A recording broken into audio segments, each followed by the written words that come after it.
Muchas gracias, Víctor, por estar aquí. Solo que no tengo acceso al video, Iván. Sí, por favor, ¿le pueden permitir que abra su cámara? Vamos a dar todavía unos minutitos más para que se terminen de conectar todos los compañeros. Ya van 131 participantes conectados. Todavía nos faltan algunos. Entonces, ahorita en lo que terminamos de hacer los ajustes técnicos, ya te vemos, Víctor. Okay. ¿Qué tal? Gusto de saludarte. Igualmente. Ahorita ya te presentamos. Antes de eso, bueno, les recuerdo las indicaciones generales. Ya estamos familiarizados con esto, pero pues en las últimas sesiones, en las sesiones pasadas de estos conversatorios, se han dado unas conversaciones muy ricas, muy interesantes en el chat. Entonces los invitamos a continuar. Todos estos mensajes al final de la presentación se los enviamos a los ponentes para que ellos también los puedan leer. Pero tenemos el área especial de preguntas y respuestas, en donde les pedimos que anoten aquellas preguntas que ustedes quieren lanzar para al final la sesión de preguntas y respuestas. Ahí va a estar nuestro compañero Quetzal revisando y sistematizando para poder compartir hacia el final de la presentación. Pues bueno, por la dinámica en general y la cantidad de participantes, es difícil abrir el micrófono para preguntas directas. Pero bueno, ya veremos si hay suficiente tiempo. Tal vez podemos también tener algunas preguntas directas.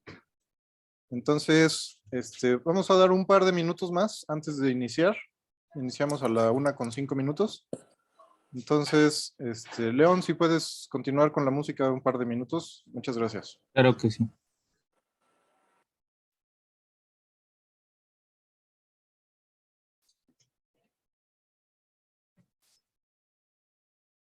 Te entrego mi corazón, cantando al amanecer. te entrego mi corazón, Cantando al amanecer.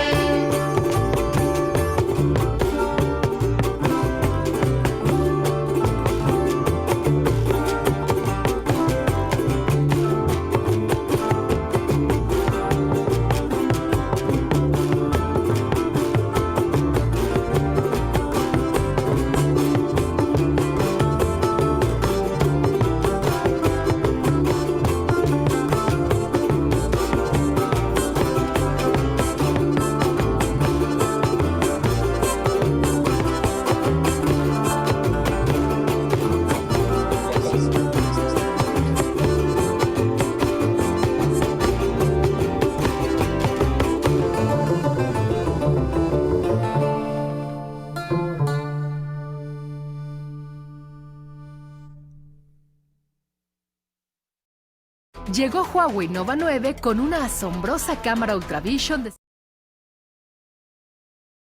50 megapíxeles y una increíble pantalla curva de 6.5.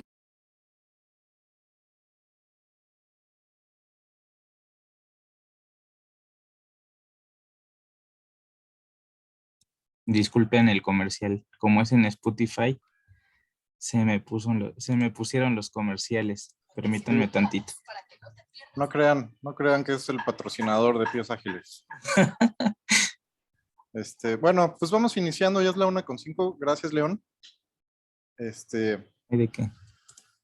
Pues el día de hoy tenemos el gran gusto de tener aquí acompañándonos en este programa Pies Ágiles al doctor Víctor Manuel Toledo, para pues que dé la última presentación de esta serie de conversatorios que hemos tenido.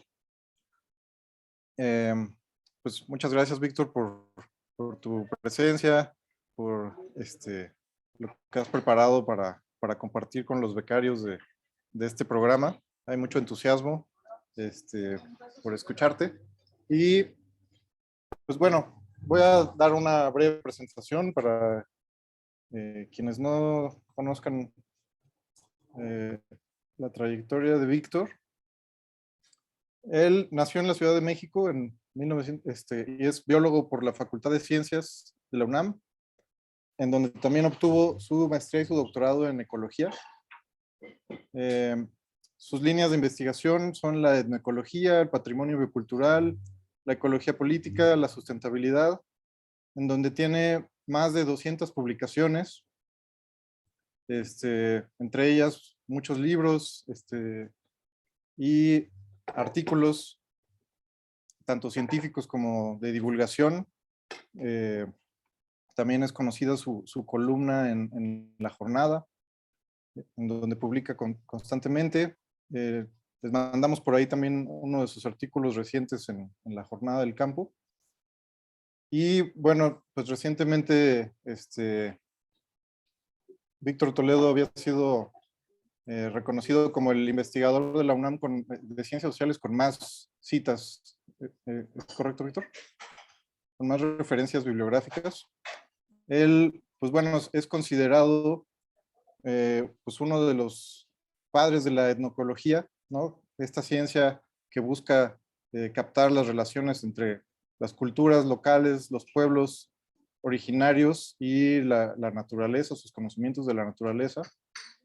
Y pues bueno, pues Víctor ha sido un pensador que ha pues puesto muchos conceptos que ahora son pues de dominio público y que están activando todas estas discusiones y también activando ahora políticas públicas, ¿no? Como pues todo esto que hoy tenemos con relación a la bioculturalidad, etcétera.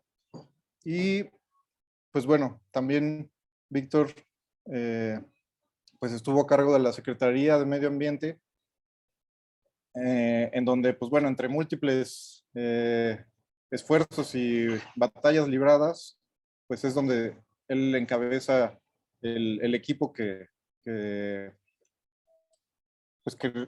con el que se concreta la firma del decreto presidencial contra el glifosato y contra el maíz transgénico, del cual pues se siguen derivando hasta la fecha varias acciones de gobierno en respaldo a este llamado de muchos movimientos sociales que llevaban décadas impulsando este tema y en donde Víctor también ha participado activamente, pues digamos desde el activismo y desde su acompañamiento a movimientos sociales. Entonces, pues bueno, sin más preámbulo, te agradecemos nuevamente, Víctor, y te damos la palabra. ¿Tú quieres compartir pantalla o quisieras que la compartamos nosotros? No, ustedes compártanla y me voy a tomar unos minutos de introducción. De acuerdo, adelante. Sí. Bueno, pues muy buenas tardes a todas y todos. Estoy muy agradecido por esta invitación que me han hecho de este programa que vi cuando se comenzó a formular y que da muchísimo gusto que ya está operando con 300 becarios distribuidos en buena parte sobre todo veo que es de centro, sur, sureste del país. Y que solamente leyendo los chats, pues entusiasma muchísimo porque además hablan de diferentes casas, ¿no? Las casas creo que son por estado o por estados. Y pues la música que nos está recibido, esta jarana, habla mucho de lo que es la agroecología. Es sobre todo alegría, es la renovación del campo bajo nuevos paradigmas, etcétera, etcétera. Y pues agradezco muchísimo a los coordinadores de Pies Ligeros la invitación. Lo que yo voy a compartir con ustedes el día de hoy es sobre todo un intento por ubicar el verdadero significado, el significado profundo, el significado último de la agroecología, que no es simplemente un cambio de tecnologías, es muchísimo más que eso, como vamos a ver, y como seguramente también lo habrán ya de alguna manera compartido mis colegas que dieron las conferencias anteriores. Pero yo me voy a centrar en tratar de que ustedes capturen el verdadero significado de la agroecología en un mundo en crisis. Y ya verán ustedes la importancia que tiene el trabajo agroecológico. Entonces, pues ahora sí vamos pasando las primeras imágenes.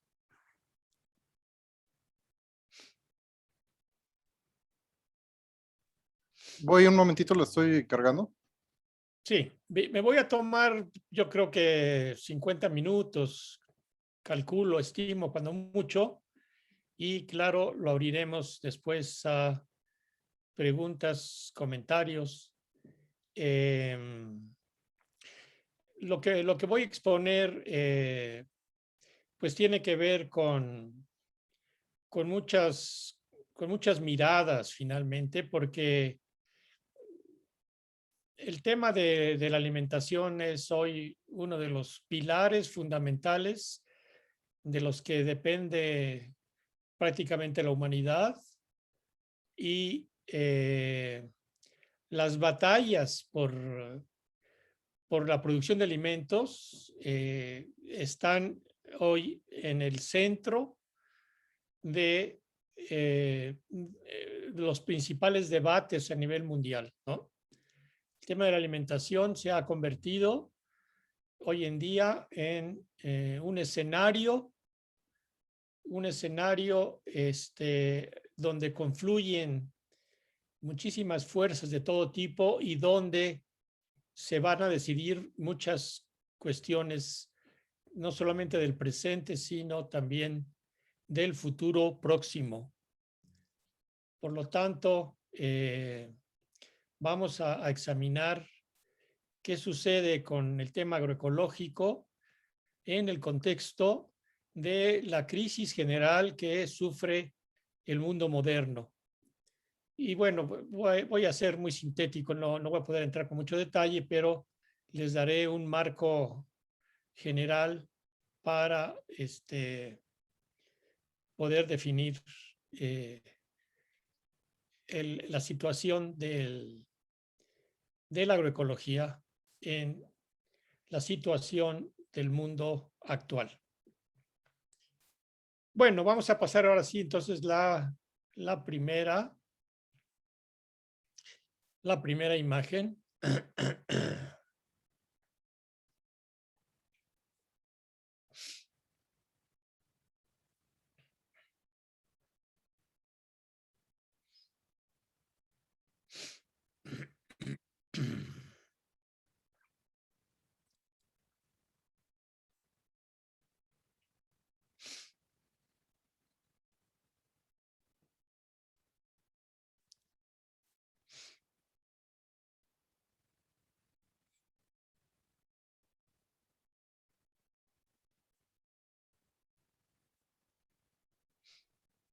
Perdón, tengo unas fallas técnicas. León, ¿la podrías compartir tú, por favor? Claro, permíteme un momentito. Ahí Una voy. disculpa, pero es que mi programa como que no funciona bien. Ya había entrado, ¿no? Y no... Eso Sí, pero no avanzaba. Es que no avanzaba. Ahí va, ahí va. A ver si ya lo ven ahí. Sí, totalmente. Listo. Bueno, entonces ahora sí, la primera, por favor. Bueno, miren, lo primero que tenemos que estar conscientes es que la humanidad, la especie humana, estamos viviendo una época sin precedente en la historia. Les recuerdo que la especie humana tiene una antigüedad de 300,000 años. El Homo sapiens apareció hace 300,000 años Y en todo ese trayecto, digamos, fue una sociedad, digamos, igualitaria de cazadores, recolectores y pescadores hasta hace 4.000 años más o menos, perdón, hasta hace unos 10.000 años en que aparece la agricultura, la ganadería, etcétera, y hasta hace unos 4.000 años aparecen las primeras ciudades y las primeras sociedades desiguales. En todo este trayecto, la sociedad nunca había vivido lo que vivimos hoy. Primero, por la enorme cantidad de la población que habita el planeta, ¿no? 7.5 mil millones de seres humanos que prácticamente ya habitan todos los rincones del planeta y, digamos, una fase en la cual la humanidad, por su presencia y por sus impactos, está ya desequilibrando los fenómenos de escala global, y esto es lo que se llama hoy el antropoceno, un concepto que introdujo el Premio Nobel de Geología hace aproximadamente 20 años y que fundamentalmente nos habla de una época de una gran aceleración de todos los procesos que justamente comienzan más o menos en el año de 1950, en la posguerra, digamos, ¿no? La imagen que se ve arriba nos muestra todas las rutas aéreas, las rutas marítimas, la presencia de carreteras en el mundo y nos muestra pues ya un planeta totalmente humanizado, digamos, ¿no? Totalmente colonizado por la especie humana y que a partir del 1950 se da un proceso acelerado en una gran cantidad de fenómenos. Esto genera un desequilibrio global que afecta los principales ciclos, procesos, fenómenos de la naturaleza de escala global, incluyendo el ciclo del agua, incluyendo muchos ciclos biogeoquímicos y, por supuesto, incluyendo el clima. Esto tiene, por supuesto, efectos pues muy importantes y convierten al ser humano en una nueva fuerza geológica, ¿no? Esto es totalmente inédito, nunca antes había dado en la historia de la humanidad y por lo tanto estamos frente a fenómenos inesperados, fenómenos impredecibles que la ciencia no alcanza a entender y esta incertidumbre pues está presente, digamos, en lo que hoy es una crisis generalizada. La siguiente.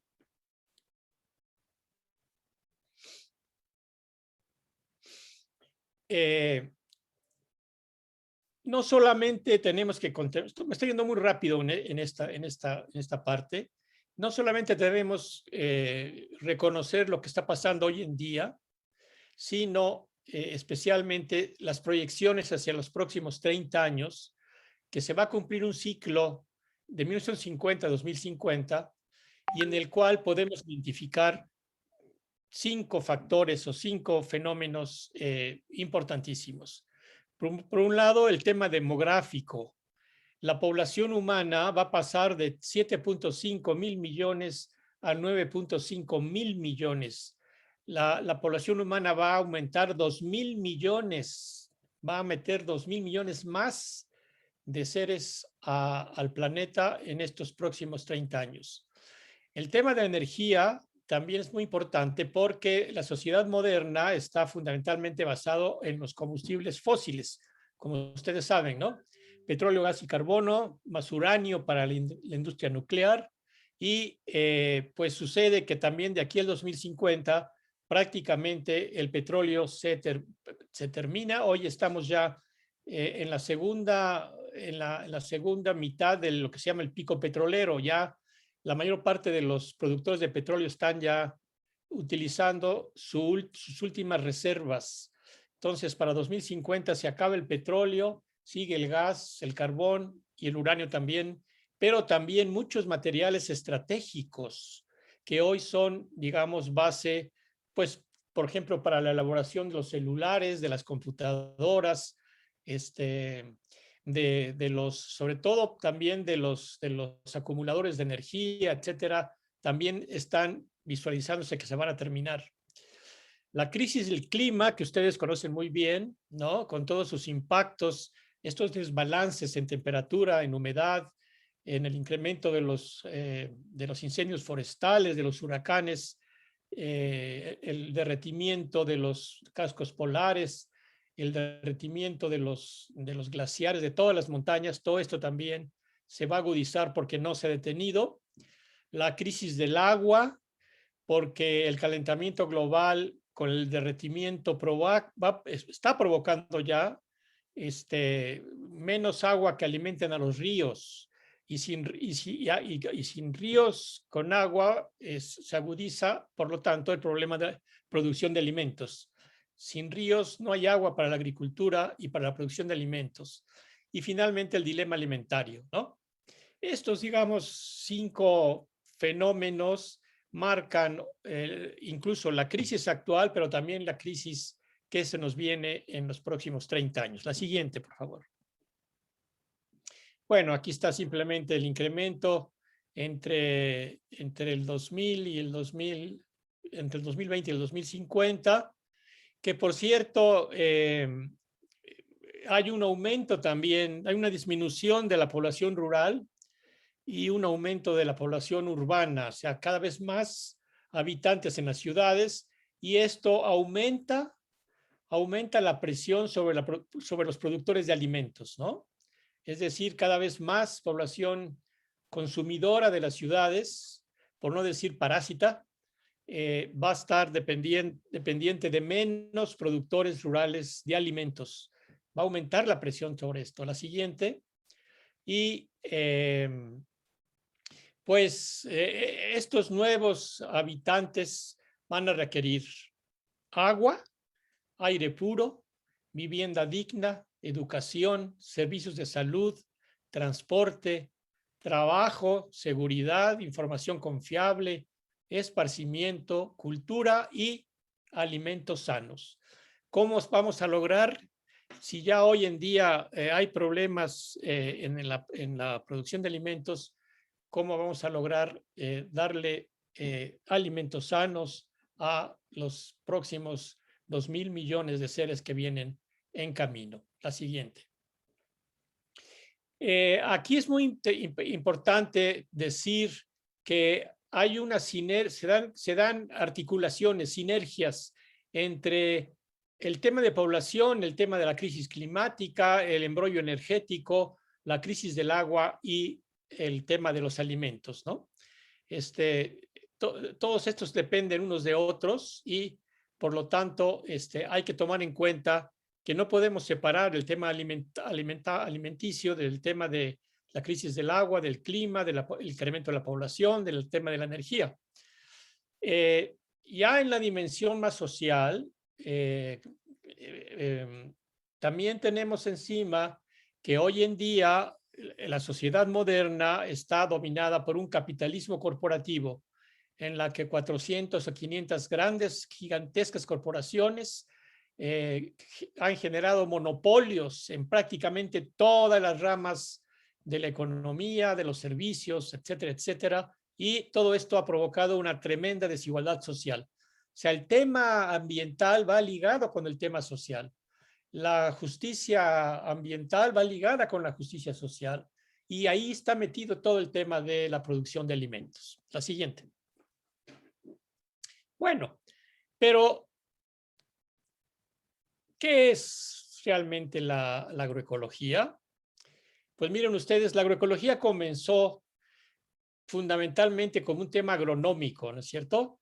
en la que estaba básicamente enfocado a la necesidad de producir alimentos sanos en sistemas sanos, ¿no?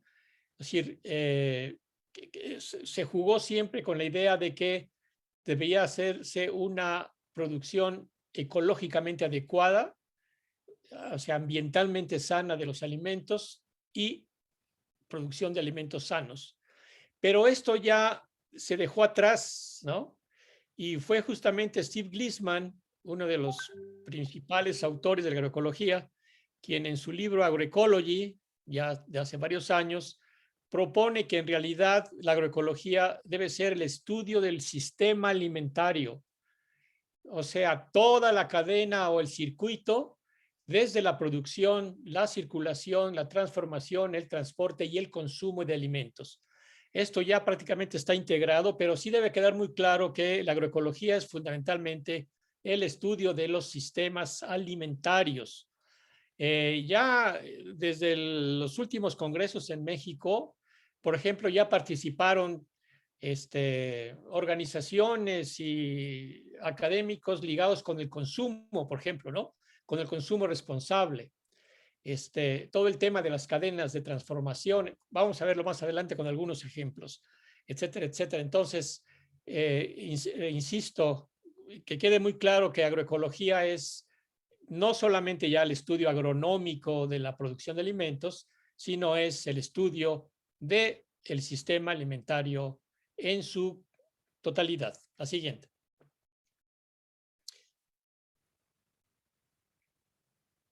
Pero también, si la agroecología es un estudio de los sistemas alimentarios, tenemos que comenzar a distinguir entre diferentes sistemas alimentarios.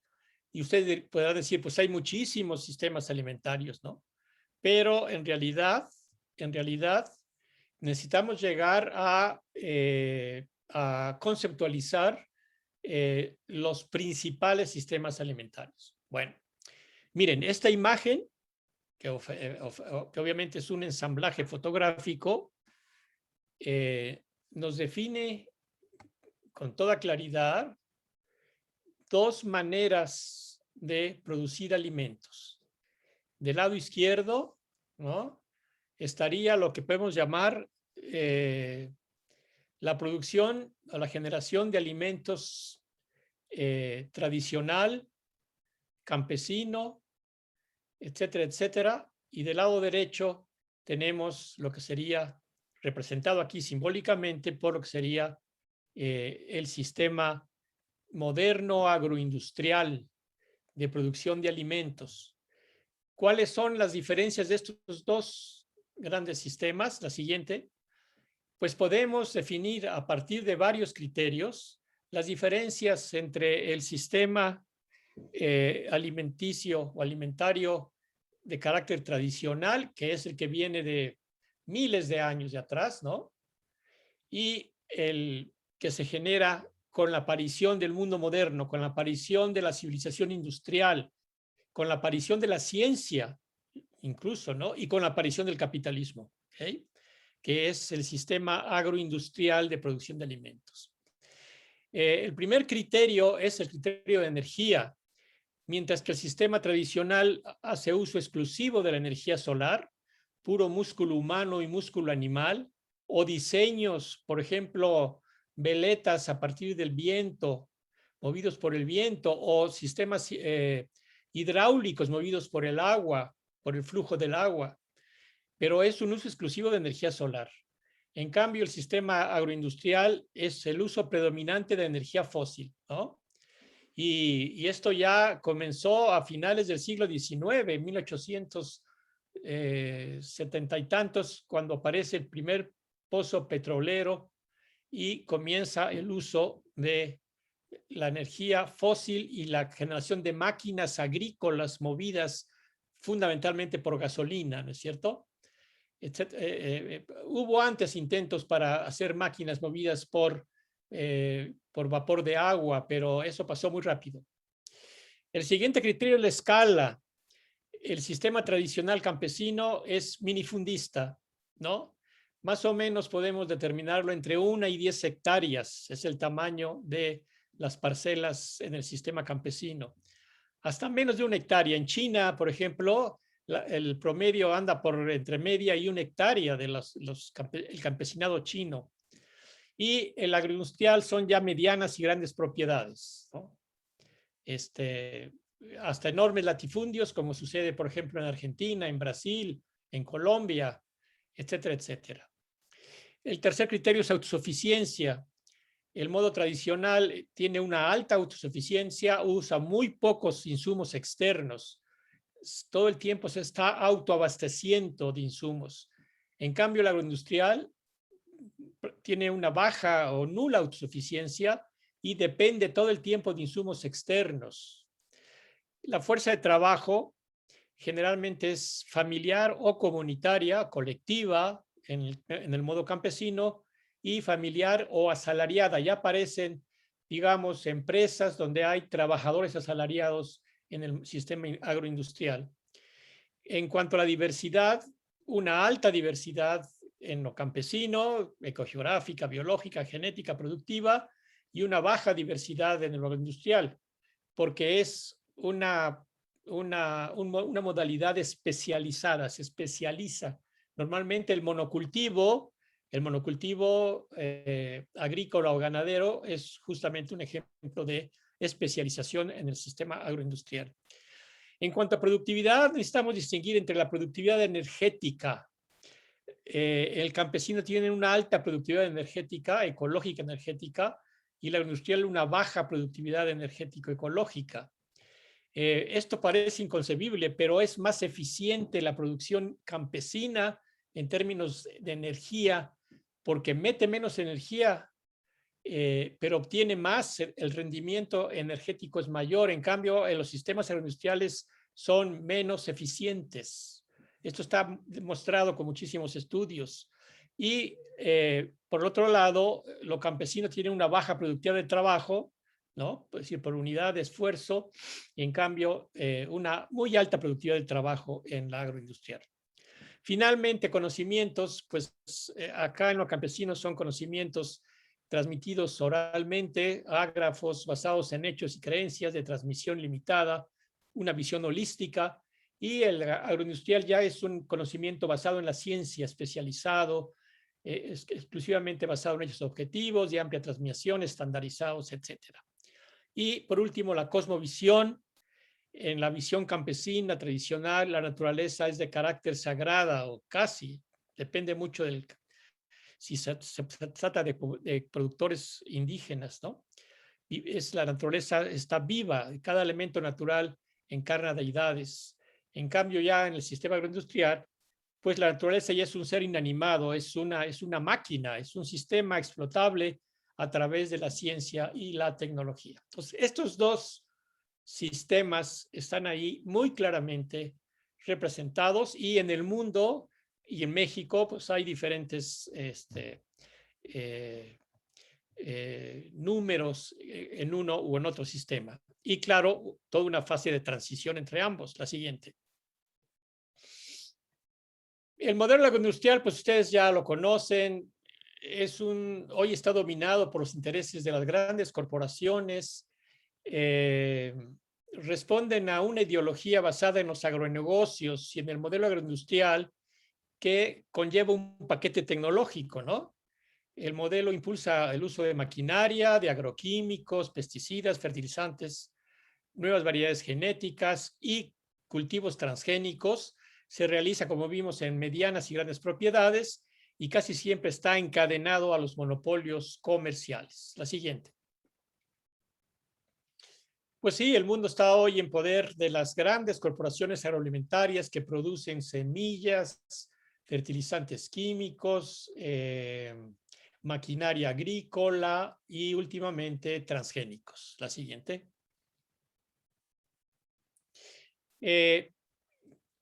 La producción de organismos genéticamente modificados ya es la versión más elaborada y sofisticada de lo agroindustrial y del agronegocio.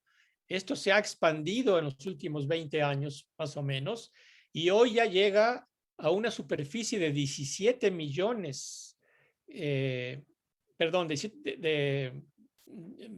190 millones de hectáreas, donde participan 17 millones de agricultores de 29 países.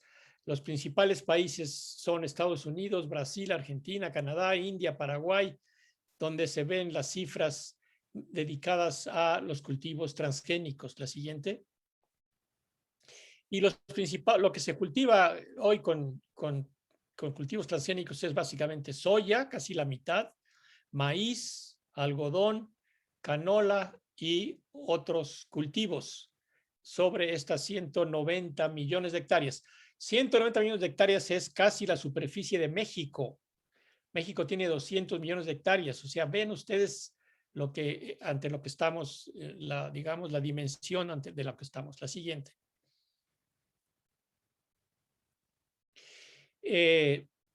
No solamente se trata de monocultivos, sino que en el caso de Sudamérica, donde está prácticamente una dimensión gigantesca de soya y maíz transgénico, que va desde el Cerrado de Brasil, del norte de Brasil, como se ve aquí en el mapa, va bajando Argentina, Uruguay, Bolivia, Paraguay. Es prácticamente un mundo de monocultivo con especies genéticamente modificadas. La siguiente. Y esto ha provocado el mayor impacto sobre la biodiversidad que se conoce hasta ahora. Es un hoyo negro de historia natural del planeta, que son las 62 millones de hectáreas de soya más las 20 millones de maíz transgénico, y que dan 82 millones de hectáreas, donde han arrasado selvas, bosques, pastizales. Las fotografías aquí dan idea de lo que es una especie casi de guerra, ¿no?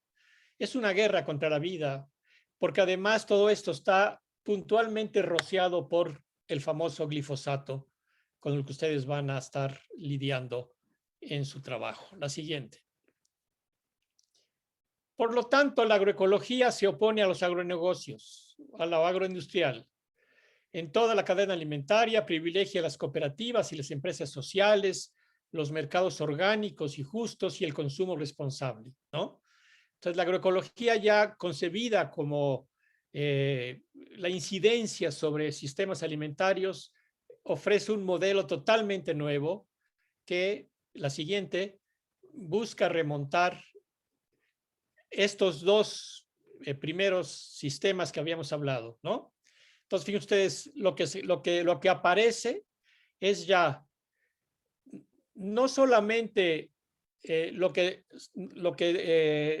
nos habían vendido como que fuera la única vía, y que hablaban que la modernización de la agricultura o la modernización de los sistemas alimentarios era el paso del modo campesino tradicional al modo agroindustrial, ¿no? Eso era desarrollo, progreso, crecimiento, porque se concebía al modo campesino como algo atrasado, arcaico, primitivo, que no funcionaba. El modo agroindustrial era el eficiente, el eficaz, el moderno, etcétera, etcétera. Esto ya no, la agroecología ha cuestionado totalmente esta idea, esta visión, y dice no, en el modo campesino hay muchísimos valores que debemos rescatar, y hay un conjunto de conocimientos y de experiencias acumulados en muchas sociedades, en muchas comunidades, acumulados durante cientos, a veces hasta miles de años. Compañeros y compañeras, la cultura maya o la cultura huasteca, la cultura maya tiene 3000 años en la península de Yucatán. Los agricultores mayas tienen un conocimiento, hemos hecho los estudios pertinentes.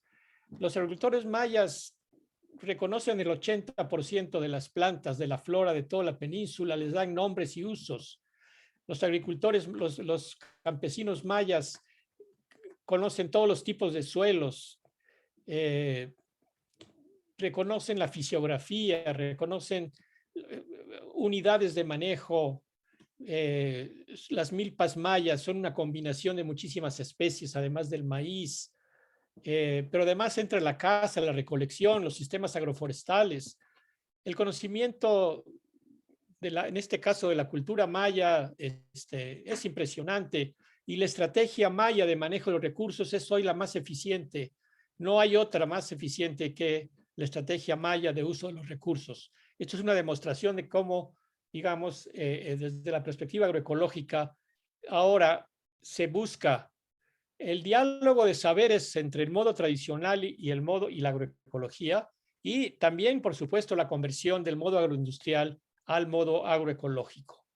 Hay también ya experiencias de productores agroindustriales que se han ido también a adoptar la agroecología.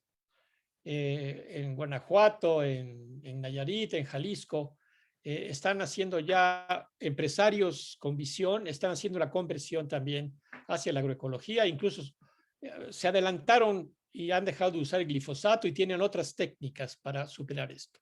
Entonces, esto es muy importante que ustedes lo tengan claro, ¿no? Ya superamos esa idea de que solamente había un camino. Ahora la agroecología plantea el salto del modo campesino al modo agroecológico y del modo agroindustrial al modo agroecológico, ¿no? La siguiente. Bueno, ¿y qué ha pasado con la agroecología en el mundo? Miren ustedes, la agroecología es básicamente, ha tenido su máxima expresión en América Latina, en Brasil, en Cuba, en Argentina, en Colombia, en Centroamérica y en México. Y digamos, las propuestas más avanzadas de la agroecología están en América Latina. Poco a poco la agroecología entrando a Europa, especialmente en Francia y en España también, por supuesto, pero España estaba muy ligada con las experiencias latinoamericanas. De hecho, podemos hablar de una corriente hispanoamericana, porque entre España y América Latina, desde hace 25 años hemos estado impulsándolo a través de cursos, maestrías, doctorados, congresos enormes, hasta de 5,000 participantes, por ejemplo, en Brasil. Entonces, esto ha sucedido y normalmente durante estos casi 20 años la agroecología fue ignorada, pero finalmente no hubo de otra y tuvo que ser aceptada, por ejemplo, por la FAO, quien ya desde 2015 impulsa también la agroecología desde sus propios instituciones. La siguiente.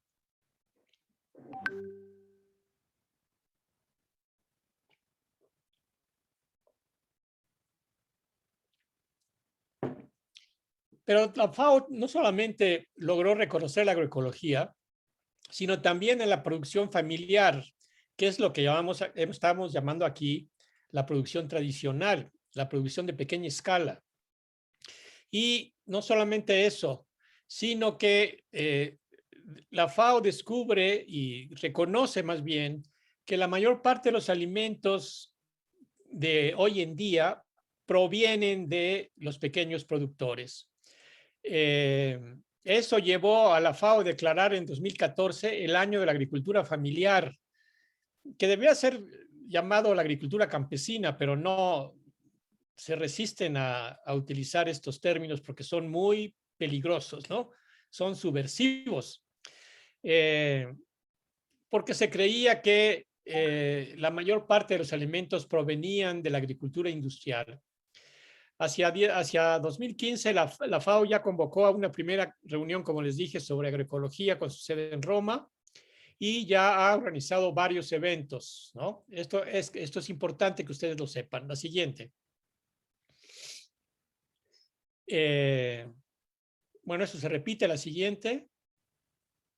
Pero además hubo otro elemento más. La organización GRAIN en 2009 fue la que en realidad hace esta aportación de que los pequeños productores o los productores tradicionales con solamente el 25% de la tierra y en parcelas de 2.2 hectáreas en promedio, producían la mayor parte de los alimentos En cambio, las otras terceras partes, 3/3 partes, el 75% de la tierra en manos de los grandes productores, medianos y grandes productores, que apenas representan el 8%, generaban menos, que es el modelo agroindustrial. Esto fue también muy importante y que ustedes lo sepan, que el estudio de Grain cambió también. Miren ustedes, en los últimos años la ciencia ha hecho aportes maravillosos, una ciencia, digamos, que ha roto con las tendencias y con las creencias y con los mitos, ¿no? Y lo mismo ha sucedido en el caso del clima, ¿no? Con el caso del clima, pues vean ustedes los reportes cómo han sido cada vez más y más y más claros en la preocupación de lo que está sucediendo, ¿no? Y como eso, en muchos otros temas, afortunadamente, hay una ciencia de contracorriente, una contraciencia que está haciendo aportes muy importantes, ¿no? La siguiente. Bueno, aquí está más o menos cómo está ya con detalle en un estudio todavía más reciente del ETC, 2012, el 50% de los alimentos lo producen el sector tradicional campesino, el 7.5 proviene de la producción urbana y periurbana, porque también ya hay, eso es muy importante, la agroecología tiene que llegar a las ciudades también, porque las ciudades en el modelo convencional somos parásitos, ¿no?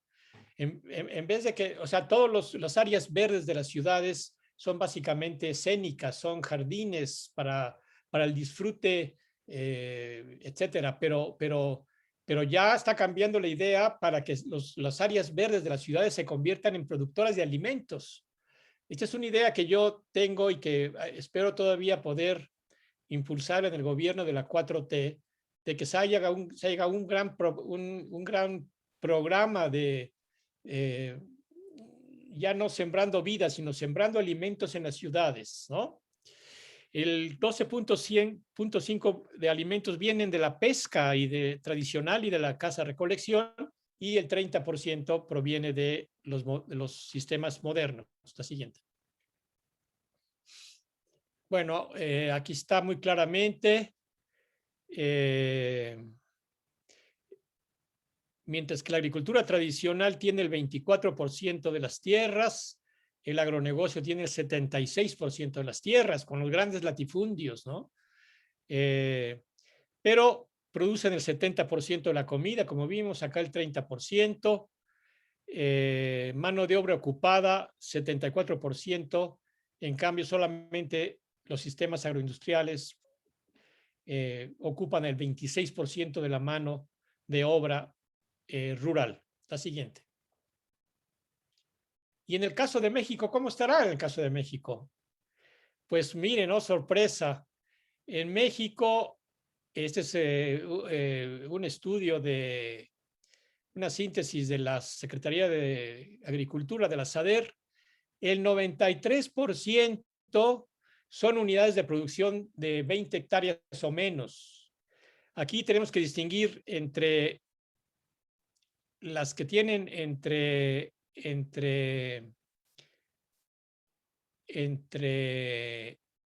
5 y menos de 5, que constituyen el 68% de las unidades, de los 5 millones de unidades productivas de México. 68% tienen menos de 5 hectáreas, 25% menos de 20 hectáreas y más de 20 hectáreas el 7%. Y pues en muchos productos, por ejemplo, en el café, el 92% lo producen con menos de 20 hectáreas, o sea, 91% de los magueyes, caña de azúcar 70%, maíz 60%, frijol 70%, etcétera, piña 90%, aguacate 88%, naranja 67%, fresa 65%. En México, por razones históricas, por la revolución agraria de 1910, porque hubo una reforma agraria como en casi ningún país en el mundo, pues prevalece, como ustedes saben, la pequeña producción. La mitad del territorio mexicano está en manos de ejidos y comunidades, 100 millones de hectáreas en manos de pequeñas comunidades. Entonces, estamos en un país único, ¿eh? En ningún país, un poco en la India, un poco en algunos países africanos, pero en general en ningún país en el mundo hay esta importancia de la pequeña producción. La siguiente. Por lo tanto, llegamos a una siguiente gran conclusión.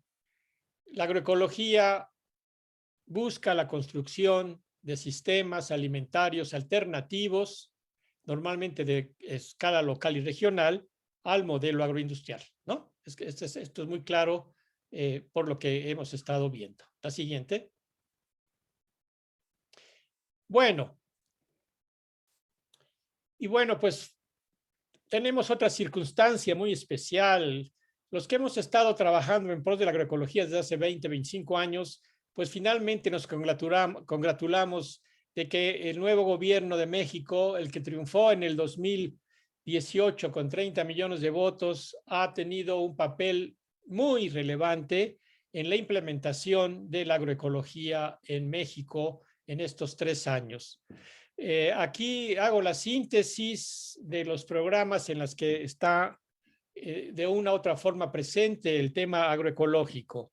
En primer lugar, en el programa Sembrando Vida, que como ya sabemos, participan más de 400,000 productores en la Secretaría del Bienestar, con una extensión de 1 millón de hectáreas y en las cuales, digamos, pues prevalece la restauración, la reforestación, pero también la aplicación de los sistemas de milpa, sistemas agroforestales, y por supuesto el cultivo de árboles maderables y de producción alimenticia como el cacao, pero que en la que intervienen unidades para formar cooperativas en las que se generan viveros y áreas de producción de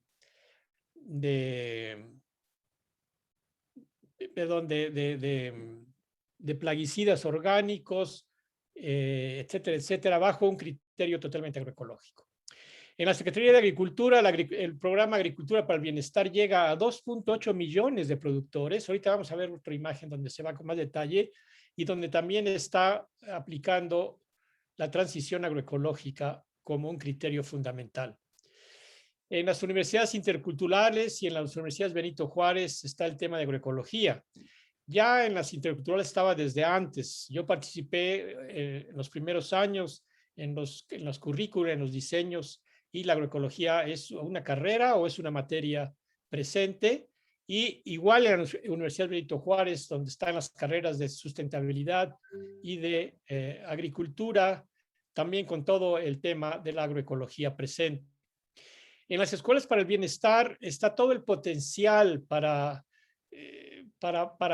que las escuelas se creen los huertos escolares y la producción de alimentos en conjunción entre los maestros, los padres de familia y los alumnos.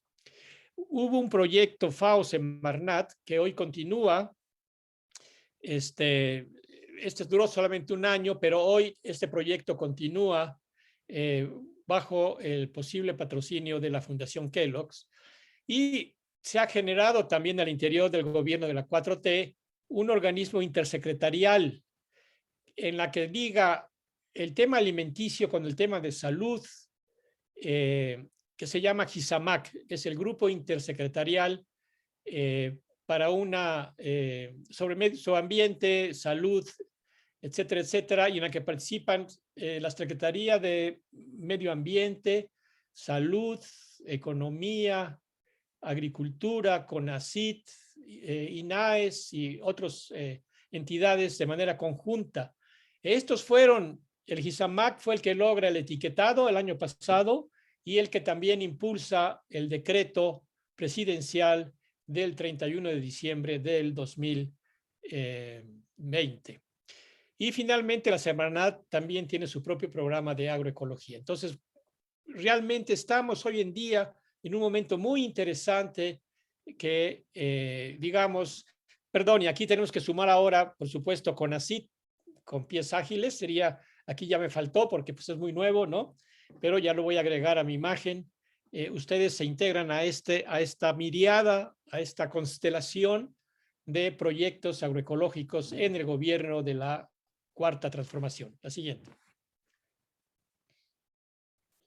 Bueno, esta es la transición agroecológica de la SADER. Producción local de bioinsumos, biodiversidad y sistemas, los criterios que utilizan, que guían el acompañamiento técnico, biodiversidad y sistemas complejos, el productor como sujeto de derecho, etcétera, etcétera, etcétera. La siguiente.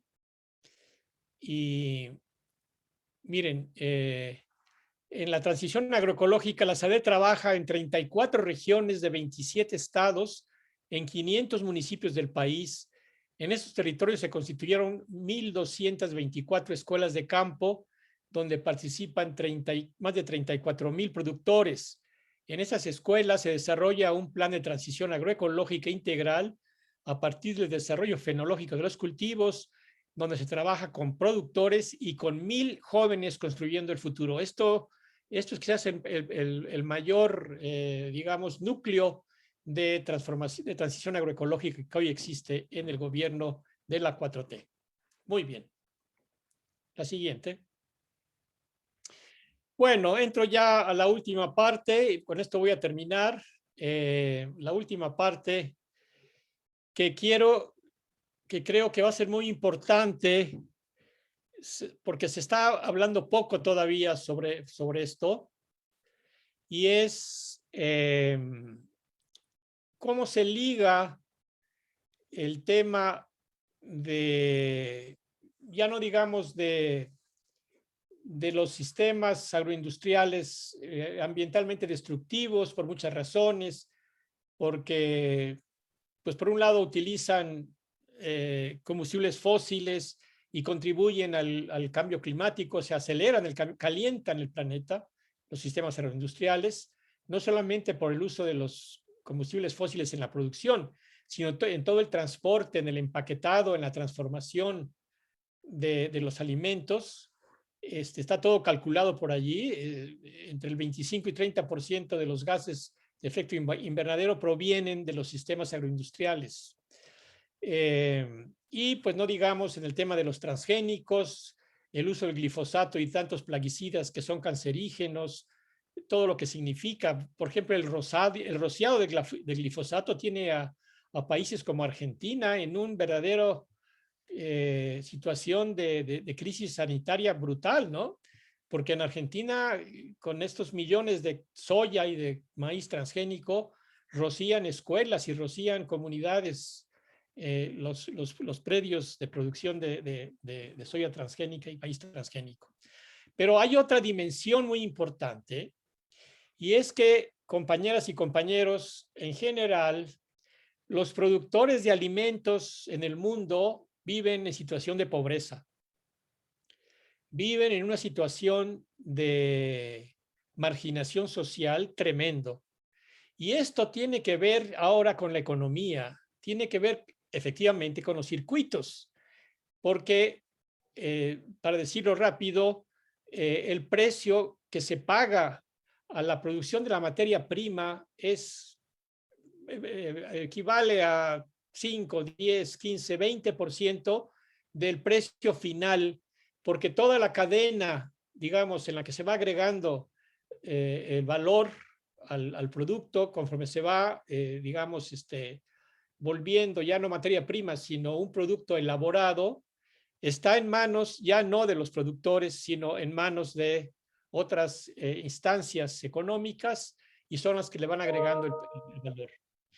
Miren, prácticamente en cualquiera de las ramas que ustedes revisan, los productores viven en situaciones de pobreza o extrema pobreza, incluso de esclavitud, y es una cosa que la agroecología no puede tampoco tolerar, ¿no?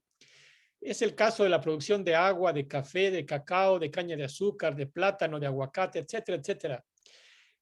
Solamente les voy a dar el ejemplo del cacao. El cacao básica, que es un producto mesoamericano, ¿no? Acuérdense ustedes que el cacao se cultiva, se origina en América, en la región amazónica, pero también en México. El cacao finalmente se lleva a África y es donde hoy en día están las mayores zonas de producción en 2 países, Ghana y Costa de Marfil. 5 millones de productores con una población de 30 millones que viven en condiciones tremendas, con el trabajo infantil explotado, en áreas incluso invadiendo áreas de conservación, etcétera, etcétera. Y de allí la venta, que es miserable, el precio de la venta va a compradores intermediarios y en realidad quienes dominan todo el mercado de la producción ya elaborada de jarabe, de cacao, de polvo de cacao, o un cacao ya semi-manufacturado, son 4 grandes compañías, la Berry Callebaut, la Cargill, la ADM y la Bloomer. Son 3 holandesas y una norteamericana que a su vez lo distribuyen a todas las casas vendedoras de chocolate. Y de ahí se da todo el boom, digamos, todos los millones de consumidores de chocolate en el mundo. Pero esta situación es, digamos, un sistema alimentario fundamentalmente basado en la explotación de la mano de obra de los productores. La siguiente. Por lo tanto, en México necesitamos, y los programas de agroecología en México tienen que incentivar la sustitución de estas cadenas alimentarias fundamentadas en la explotación, es decir, en el capital que digamos que explota a cadenas cadenas alimentarias ecológicas, orgánicas, sociales y justas, ¿ok? Y por lo tanto entra el tema de las cooperativas. Voy a dar, y con eso termino, 2 ejemplos que tenemos ya en México exitosos para que los tomen en cuenta. El primero está en Chiapas, que es el caso de la cooperativa que la Misión Jesuita ha impulsado desde hace 20 años, Batzil Maya.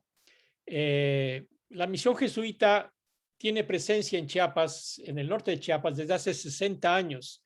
Trabaja con 500 comunidades celtales y uno de los proyectos que hemos acompañado es este proyecto que se originó como un proyecto de cooperativa cafetalera, pero que también ya pues agregó producción de miel, producción de artesanías, producción de jabones, y van a ver ahora la siguiente. El conjunto de cooperativas de la Misión Jesuita en Chiapas se llama Yomolatel, que quiere decir trabajo colectivo, trabajo entre todos, y aquí se conjuga el papel jugado por lo que se llama la teología autóctona, que es todavía más avanzada que la teología de la liberación, que como ustedes saben, tuvo mucho impulso en América Latina y dio lugar de alguna forma a la encíclica del Papa, la encíclica ecológica del Papa Laudato Si, el Papa Francisco. Vean qué interesante, cómo todo se conecta. Bueno, pues esta cooperativa ha logrado, fíjense ustedes, en estos 20 años, desde la siembra del café bajo sombra, bajo sistemas agroforestales ecológicamente adecuados, la cosecha del café y todo el procesamiento con su propia maquinaria asentada en Bachajón o Chilón, no recuerdo, la elaboración del café en grano y no solo eso, la siguiente, sino incluso la siguiente son imágenes de esta cooperativa, la siguiente, hasta llegar a la producción de café orgánico, la siguiente, y la creación de cafeterías de la propia cooperativa indígena. Capeltic, se llaman estas cafeterías que se integran a las universidades jesuitas, la Universidad Iberoamericana de México, de Puebla, el ITESO de Guadalajara, otras cafeterías en Ciudad de México y en Chiapas. ¿Y qué es lo que logra esta cooperativa de manera magistral? Pues controlar toda la cadena alimentaria, desde la siembra del café, el cuidado del café por manos indígenas hasta la oferta en sus propias cafeterías. Han sido muy exitosas. Tuvo un golpe muy fuerte ahora con el COVID porque se tuvieron que cerrar las cafeterías y fue un golpe muy duro, pero ya están de nuevo abiertas, si no me equivoco. Y la relación después entre los consumidores de los jóvenes urbanos de la Ciudad de México, Guadalajara, Puebla, etcétera, con el contacto con el tema cultural, porque también, digamos, finalmente aquí la agroecología también realiza un efecto intercultural, ¿no es cierto? Debo decir que el gran arquitecto de esto es el padre Óscar Rodríguez, a quien conocimos hace 20 años, egresado de una maestría de agroecología en Colombia, agroecólogo, o sea, es un jesuita agroecólogo que fue el que impulsó este proyecto. Desde aquí le mando un saludo muy, muy afectuoso a Tatik Óscar. Bueno, y el último ejemplo, la siguiente. Ahora vamos al tema del cacao en México, que tiene una producción muy, muy baja, muy reducida. En general, la producción de cacao en México ha sido muy precaria y hoy con el programa Sembrando Vida tiene la oportunidad de volver a surgir. Bueno, aquí quiero hablar de la experiencia impulsada por el doctor Nisao Gata de la Universidad Veracruzana del Centro de Investigaciones Tropicales en Jalapa.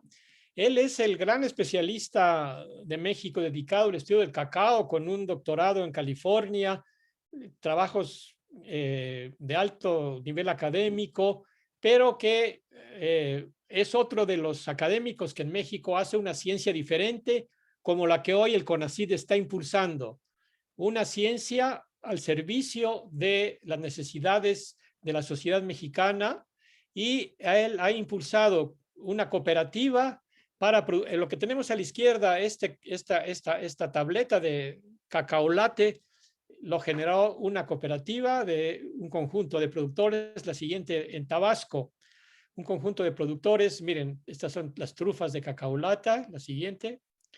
Esto lo produjeron, miren nada más qué delicia, trufas, bombones y enjambres de semillas, la siguiente. Y esto lo logró con un conjunto de cacaoteros de Santo Tomás, Cunduacán, Tabasco, y con el apoyo del Instituto de Alta Repostería de Jalapa. O sea, es muy sencillo poder hacer lo que hacen las grandes compañías, ¿no? Que nos comemos los chocolates, incluso algunos altamente sofisticados, los chocolates suizos. Todo esto es hoy posible hacerlo en México y lo pueden hacer las cooperativas. Por lo tanto, los agroecólogos están también obligados, como les muestro ahora en el ejemplo del café y en el ejemplo del cacao, la agroecología está obligada a romper las cadenas capitalistas de circulación de los productos y sustituirlas, insisto, por una economía ecológica, orgánica, social y solidaria. La última imagen es que, no sé si ustedes ya se percataron, pero en el mundo, así como hay dos sistemas alimentarios hoy en pugna, el agroindustrial contra el agroecológico, hay dos modalidades de economía. La economía capitalista de las empresas, hoy convertidas en grandes, gigantescas empresas que son las corporaciones que dominan prácticamente todo el mundo, y las cooperativas. La cooperativa donde no hay patrones y trabajadores, donde todos son socios. La cooperativa es un modelo que surgió desde hace muchos años hay una asociación, la Alianza Cooperativa Internacional, fundada en 1890 y tantos, que existe hoy en día y que aglutina a 3 millones de cooperativas con 1.000 millones de miembros, compañeros. La cooperativa es el futuro, en el futuro del mundo, entre otras cosas, es la opción para superar la crisis de aquí al 2050, es la sustitución de las cooperativas por las empresas y por las corporaciones de hoy en día, lo cual no va a ser nada fácil, ¿verdad?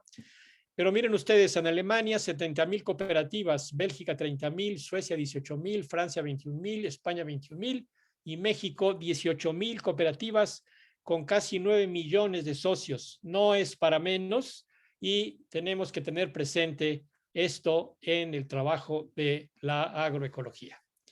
Bueno, creo que me pasé un poquito, unos cuantos minutos, pero ahí lo dejo. Lo que hice fue tratar de insertar el tema agroecológico en los diferentes contextos, como mostré, tanto de la crisis del mundo como de las opciones que hoy existen. Bueno, pues muchas gracias y espero que esto sea de utilidad para ustedes. Muchísimas gracias, Víctor. Pues creo que tu presentación es un excelente cierre para esta primera serie de conversatorios. Resumes muchos puntos pues que hemos ido abordando, y aportas unos datos muy importantes que seguramente van a enriquecer todavía más el diálogo en todas las comunidades de aprendizaje. Ya ves que cada uno de los becarios tiene una comunidad de aprendizaje en su localidad con la que están abordando estos temas. Bueno, pues, Quetzal, si nos compartes algunas de las preguntas, tenemos todavía un buen rato. Gracias, Víctor, de hecho, sí cumpliste la hora de tu presentación, entonces queda un buen espacio para preguntas y respuestas. Muchas gracias, Iván. Buenas tardes a todas, todos. Buenas tardes, Víctor. Muchísimas gracias por tu presentación. Ha sido muy rica y eso se nota en el diálogo que se ha generado en el chat del Zoom y en el canal de preguntas y respuestas. Literalmente hay una lluvia de preguntas. Quisiera enseñarles mi escritorio porque lo tengo todo lleno de las preguntas que se han hecho para poderlas sistematizar un poco. Hay preguntas de todo tipo, te voy planteando algunas, quizás por bloques, y vas elaborando lo que te parezca interesante. Hay una gran preocupación, en primer lugar, se nota por las preguntas, por la cercanía, digamos, del declive energético, el colapso de los sistemas productivos y de la civilización en general. Entonces, José Alejandro Jiménez Priego y otros compañeros preguntan si aún estamos a tiempo de transformar estos sistemas agroproductivos, pensando que en el 2050 tenemos, digamos, la fecha fatal. Y si se puede pensar todavía en hacer la transición, ¿qué debemos hacer, digamos? ¿Qué debemos priorizar para lograr hacer la transición antes de esa fecha? Bueno, ¿no? ¿Habrá más ligada con esta o...? Hay otras, digamos, que preguntan si, por ejemplo, frente a esa urgencia climática, se han desarrollado, además de la agroecología, otras opciones, digamos, desde otros actores, como por ejemplo la agricultura 4.0, la agricultura de precisión. ¿Qué rol juegan estas tecnologías? Sí, en este contexto, digamos, de urgencia ante la crisis, la geoingeniería tiene algún rol interesante. Y quizás también podemos ligar otra pregunta sobre qué efectos tiene, digamos, frente a la crisis, la agroecología está siendo adoptada además por instituciones que antes la rechazaban, ¿no? Y por instituciones que además la combaten incluso en otros campos productivos, ¿no? Ahora grandes multinacionales produciendo alimentos con la etiqueta bio, orgánica, etcétera. Entonces dijéramos, este fenómeno de cooptación o de sincero involucramiento, ¿qué está pasando allí? ¿Y qué efectos puede tener para el campo agroecológico este proceso de institucionalización y de adopción por actores tan heterogéneos? Ok. Bueno, ya pescaron, yo creo, el embrollo en el que estamos metidos.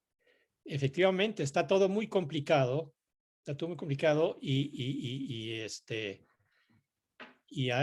cada vez hay mayor la urgencia, pero lo que pasa se los defino en una sola frase. No hay salida moderna a la crisis de la modernidad, es decir, necesitamos revisar incluso a escala del conocimiento, pues está también renovándose, ¿no? Cuestionándose, autocriticándose, porque necesitamos inventarlo todo. Y efectivamente en el tema de los alimentos, pues igual. No hay, cuando yo digo que no hay solución moderna a la modernidad, lo traduzco como que la salida moderna es siempre a través de tecnología y de mercado, digamos, ¿no? O sea, tomemos en cuenta el tema del clima y las COPs, la COP26, o sea, lo que proponen, digamos, hoy en día los gobiernos, las empresas, las grandes instituciones internacionales, no siguen viendo todo en función de que la solución a la crisis, a la multicrisis que vivimos hoy en día, es siempre tecnología. La tecnología nos va a salvar, la tecnología nos va a sacar. O el mercado, ¿no? Las inversiones en la COP26 se ve todo el tiempo, ¿no? Y aquí aprovecho porque efectivamente en la COP26 salió una iniciativa en la que están Bill Gates y los gobiernos de Estados Unidos, Arabia Saudita y otros países, incluyendo México, que se unió a esta iniciativa de generar, o sea, ignoran agroecología y introducen estas modalidades de agricultura climáticamente inteligente o agricultura 4.0 con el uso de más tecnología, de robots, de cuánta cosa, ¿no? No es por ahí, no es por allí la agroecología, porque la agroecología al plantear la problemática en toda su complejidad, como hemos visto, ¿no? Ya vimos la dimensión económica, la dimensión cultural, la dimensión ambiental, todo se junta. Pero al final, el problema es que tenemos que superar, para mí es el motor profundo de la crisis que vivimos. Si no se supera la doble explotación que realiza una minoría sobre el trabajo de la naturaleza y sobre el trabajo humano, que provoca desigualdad social y crisis ecológica, no salimos. Entonces, la agroecología sí está reconociendo esto y por eso es tan subversiva y fue tan rechazada, digamos, en casi todos los ámbitos. Hoy, efectivamente, están tomando muchos el término agroecológico, pero le dan otra dimensión o hablan de agricultura sustentable también. Pero no. Y en México, afortunadamente, con la llegada de un nuevo gobierno, se está adoptando la visión adecuada de la agroecología, como también ha sucedido en Brasil o ha sucedido en Cuba, etcétera, etcétera. Entonces, estamos en un momento muy, muy complicado. Digo, a la pregunta de si estamos en tiempo o no estamos en tiempo, pues yo no lo puedo contestar. Imposible contestarla. Yo creo que soy optimista porque está creciendo por todos lados. Y bueno, de nuevo otra vez, déjenme tomar la COP26 como referencia, o sea, hubo un salto, ¿no? Hubo un salto,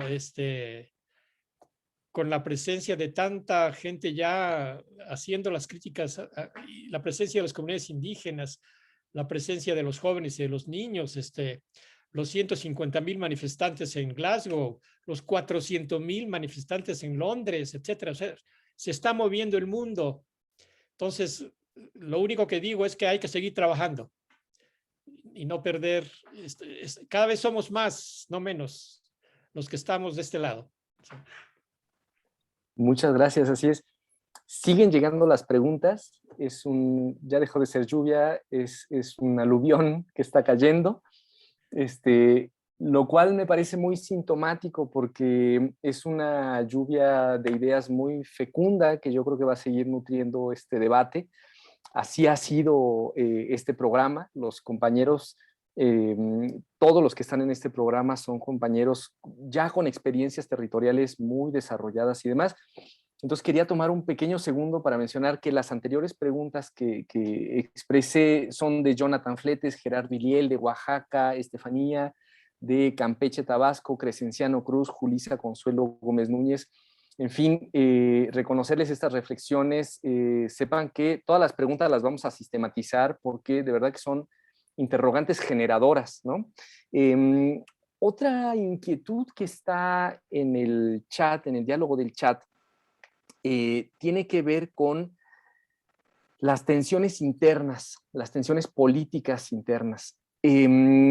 Nos has descrito muy claramente, Víctor, digamos, los múltiples programas que están siendo impulsados desde el gobierno federal. El programa Pies Ágiles es uno de ellos.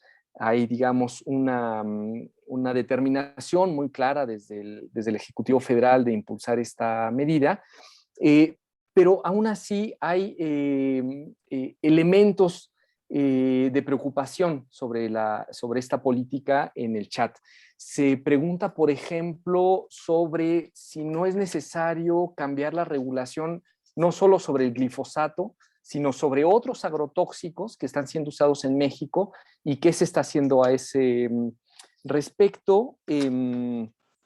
Se pregunta también si qué va a ocurrir entre esta convicción del Ejecutivo Federal por la transición agroecológica, pero la ratificación del TEMEC que obliga a ciertas prácticas agrícolas y a ciertos modelos de producción también, por ejemplo, ¿no? Ese podría ser otro conjunto de reflexiones que están planteando Jonathan Fletes, que están preguntando Valeria H. de Casa Ciudad de México, Paula Garnica, Damaris Cruz y Arturo Alimayo, resaltando la importancia de los huertos escolares como un espacio pedagógico y de formación de nuevas generaciones, ¿no? Sí. Sí, bueno, sí. A ver, bueno, por ahí, uno de los artículos que mandé de la jornada sobre el tema del glifosato, donde un poco hablo más de lo que pasó. A ver, miren ustedes, cuando desde la Semarnat decidimos la prohibición de la importación del glifosato, en unas cuantas semanas nos pidieron audiencia cerca de 8, 9 o 10 embajadores en México, encabezados por el de Alemania, porque estaban en contra de que cerráramos la importación de glifosato. Se imaginarán por qué el de Alemania, ¿verdad? Bayer, BASF. Y hubo un encuentro, yo no estuve personalmente, pero estuvieron varios de los colaboradores de Semarnat. Y después el Consejo Nacional Agropecuario, que son los que representan a los grandes y medianos productores de México, del norte sobre todo, centro y norte, hicieron una campaña brutal. Me llegaron cerca de 30 o 40 cartas de organizaciones de todo tipo, regionales, en contra de la restricción del uso libre, la importación libre del glifosato. sea, fíjense además a qué nivel llegó esto, ¿no? Y por supuesto que internamente también tuvimos, o sea, a ver, el gobierno de la 4T no es un gobierno homogéneo, es un gobierno híbrido donde conviven, por razones políticas que ya es muy complicado entrar, conviven diferentes tendencias. Hay toda la gama y lo que hemos logrado en términos de la agroecología y en términos de la supresión del glifosato, porque efectivamente desde la CISAMAC y desde el COFEPRIS están planteados la prohibición también de nuevos plaguicidas, pero eso está en proceso actualmente. Y al interior hay una lucha permanente, digamos, ¿no? Efectivamente también lo del TEMEC es otro elemento que entra porque no tanto con la ex secretaria de Economía, pero con la nueva secretaria de Economía, que también forma parte de todo un bloque, va a haber ahí también quizás roces con el tema del decreto del 31 de diciembre. En fin, es muy complicado y bueno, lo que tenemos que hacer, y bueno, es una bendición que a CONACYT el presidente le haya otorgado pues prácticamente un rol casi central en la posibilidad de hacer el cambio, pero que no es un cambio tecnológico, como ustedes vieron, ¿no? Es un cambio de paradigma. Y esto creo que se entiende muy bien en CONACYT. Y bueno, por eso nos han invitado, ¿verdad? Porque no es un mero cambio nada más de un diseño ahí de tecnología. Entonces, no, pues todo esto está allí, es parte del juego, no solamente fuera en el mundo, sino también dentro del gobierno de la 4T. Y por supuesto, pues hay muchos proyectos pues, con los cuales entran en contradicción incluso con lo que estamos viendo. Pero afortunadamente, como hemos visto, sobre todo la Secretaría de Agricultura y la Secretaría de Bienestar aportan ya elementos muy, muy poderosos y lo que va a hacer ahora CONACYT con ustedes, con los 300, pues va a ser muy, muy importante. Sí, la idea de los huertos escolares es una idea magnífica que hay que meter con la Secretaría de Educación, porque esto puede ser de enorme importancia, ¿eh? Bueno, ahí me quedo. Sí, muchas gracias. En efecto, yo creo que la discusión sobre el glifosato desató una discusión mucho más estructural sobre las políticas económicas y sociales del país. Ahí su complejidad y por eso la importancia también de entrar a estos temas desde la agroecología política, ¿no? Como insiste el doctor Toledo, no solo desde una perspectiva técnica de sustitución de tecnologías, sino básicamente entendiendo las correlaciones que guarda una tecnología muy específica, que es un agroquímico, con los modos de vivir, las maneras en que se usa el presupuesto, etc. Sobre esto de las formas de vivir, hay una pregunta particularmente interesante. Bueno, hay varias en esta línea sobre la transición agroecológica.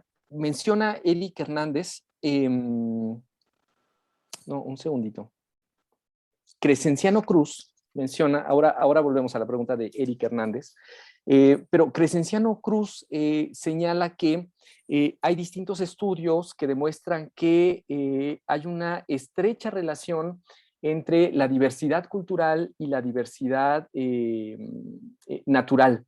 Es decir, que en zonas donde hay pueblos originarios, pueblos campesinos, diversidad cultural, hay una mayor riqueza agrícola. Y entonces se pregunta si en el proceso de transición agroecológica, ¿qué pasa con los pueblos que perdieron, que han visto erosionada esta diversidad cultural? Si la transición agroecológica necesita indispensablemente de esto, ¿cómo reintroducirla o cómo lograr una transición agroecológica en sitios donde no necesariamente hay como ese telón de fondo de riqueza cultural, ¿no? de pueblos originarios? Sí. Y en ese mismo sentido hay preguntas sobre, esto también es muy sintomático, en otros conversatorios muchas preguntas tienen que ver con cómo le hacemos. digamos, ya tenemos identificado el problema. Ahora, ¿cómo le hacemos? Hay preguntas que dicen, ¿cómo se arma una cooperativa? Esto, digamos, creo que es una pregunta, una alerta para todos los tejedores de este programa, es decir, hay una necesidad de pensar estrategias prácticas de organización social para la transición agroecológica. Y las preguntas tienen que ver con cómo se le hace para sensibilizar a un sector campesino que perdió los saberes, que está ahora en una situación de supervivencia diaria, que no tiene tiempo de invertir tiempo-trabajo, y que por eso recurre a agroquímicos. ¿Cómo hacer esa transición en este contexto, digamos, social y político y económico tan complejo, ¿no? Sí. Sí, bueno, son todas preguntas muy difíciles de contestar, pero efectivamente, digamos, la aparición e inserción del criterio biocultural ya está también prácticamente integrado al tema agroecológico, ¿no? Es decir, sí, efectivamente, digamos, allí, digamos, todo el modelo agroindustrial es un modelo que homogeneiza, es un modelo que destruye no solamente diversidad genética, biológica, sino también efectivamente, pues destruye culturas. Estamos frente a eso. Esto no lo reconocen los defensores del modelo. Pero pues en México lo tenemos muy claro. En México, además, compañeros y compañeras, estamos en un país donde 25 millones de mexicanos se reconocen o hablan una lengua indígena. 25 millones, casi. Y digamos, con una tradición pues marcada por el maíz de 7, 8, 9 mil años, ¿no? Entonces, esto le da de nuevo también al país una situación totalmente sui generis, especial en el contexto del mundo, como muchos otros países también, pero nuestro país es... Y bueno, pues esto, cuando ustedes trabajen con las comunidades o con las asociaciones o organizaciones, no puedo decir exactamente qué hacer, pero tengan presente que estamos frente a miembros de muchos miembros de culturas muy antiguas que han permanecido allí y que pueden estar efectivamente erosionadas, pero bueno, no hay exactamente una receta para esto. ¿Cómo le hacemos? ¿Cómo organizamos una cooperativa? Pues a lo mejor ahora, con esto que di yo ahora, a lo mejor el programa Pies Ligeros, pues por lo menos dedica algún taller sobre el tema de cooperativismo, por ejemplo, ¿no? Ojalá ya podamos regresar y poder vernos todos, ¿no? Va a ser genial cuando se puedan estar los 300 becarios con sus 10 o 12, ¿cómo le llaman ustedes? Tejedores. Tejedores y los que estamos colaborando, sería genial.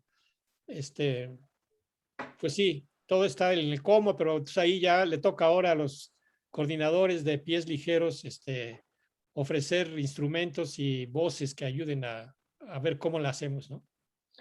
Sí, ha sido además muy interesante empezar a reconocer dentro del propio programa las experiencias tan ricas que existen, y de ahí la necesidad de tejer lazos al interior del propio sistema, ¿no? Hay ya una inteligencia instalada en el territorio que lo que hace falta es conectarla, ¿no? Para aprender de un lado y otro. Hay un montón también de felicitaciones, agradecimientos, Víctor. Te los pasaremos todos por correo, porque si los leemos, bueno, pues vamos a salir de aquí a las 5 de la tarde. Pero además de agradecimientos, hay invitaciones específicas a que visites experiencias, a que vayas a dar charlas. En fin, creo que hay una efervescencia, un movimiento muy vivo en todas las regiones que está interesado en articularse y en seguir alimentando sus experiencias. Decía que hay, ¿sí? Perdón, si me da la vida, me encantaría hacer un recorrido poco a poco el año próximo. Hay una pregunta general, Víctor, pero creo que sería útil, aunque ya has elaborado al respecto, pero creo que sería bueno como reafirmar. Es una pregunta sencilla, pero muy contundente, en torno a, ¿es posible alimentar al mundo a través de la agroecología? ¿La agroecología puede alimentar al mundo? ¿O es simplemente un modelo para pequeñas comunidades, para implementable en pequeña escala, digamos? Miren, esta pregunta tiene una doble respuesta. Por un lado, los estudios de varios colegas, sobre todo norteamericanos, Yvette Perfecto y su grupo con John Vandermeer y demás, han hecho trabajos muy finos, haciendo cálculos en las que se muestra todo el tema justamente de la productividad bajo sistemas agroecológicos, etcétera, y muestran que es totalmente factible.